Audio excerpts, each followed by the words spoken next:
Buongiorno e ben ritrovati con l'informazione flash di Noi Sicilia. Vediamo insieme i titoli più rilevanti della mattina. In apertura la cronaca: a San Vito Lo Capo nel Traparese 4 ragazzi si erano vestiti da poliziotti con tanto di pistole per poi rapinare un uomo fingendo un controllo. Sottoposti a sequestro le abitazioni dei soggetti finiti domiciliari in cui sono state trovate le 2 pistole prive di tappo rosso, nonché un caricatore e diverse cartucce. Ci spostiamo a Siracusa per una maxi operazione della Guardia di Finanza che ha portato al sequestro di circa 21.000 litri di gasolio adulterato pronti per essere venduti in 3 distributori della provincia. Il valore commerciale del carburante è stato stimato in circa 35.000 euro.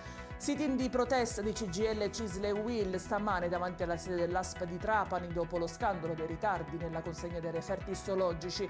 La richiesta dei sindacati è soltanto una: un tavolo di confronto con i vertici provinciali e regionali della sanità. E ci spostiamo a Catania, dove un ragazzino di 14 anni ha attirato l'attenzione dei poliziotti fermandolo in lacrime sotto shock, chiedendo disperatamente aiuto perché la madre stava venendo picchiata dal padre all'interno della loro casa. La chiamata al 112 era però già partita pochi minuti prima dalla sorella maggiore, una ragazza di 18 anni che aveva segnalato un'aggressione in corso.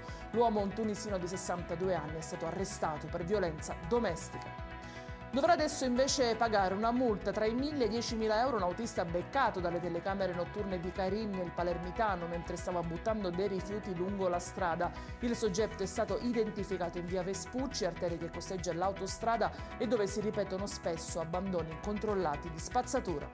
Ed è tutto per questa edizione. Prossimi dettagli nel TG Flash di questa sera alle 19:30. Grazie per averci seguito e buona giornata.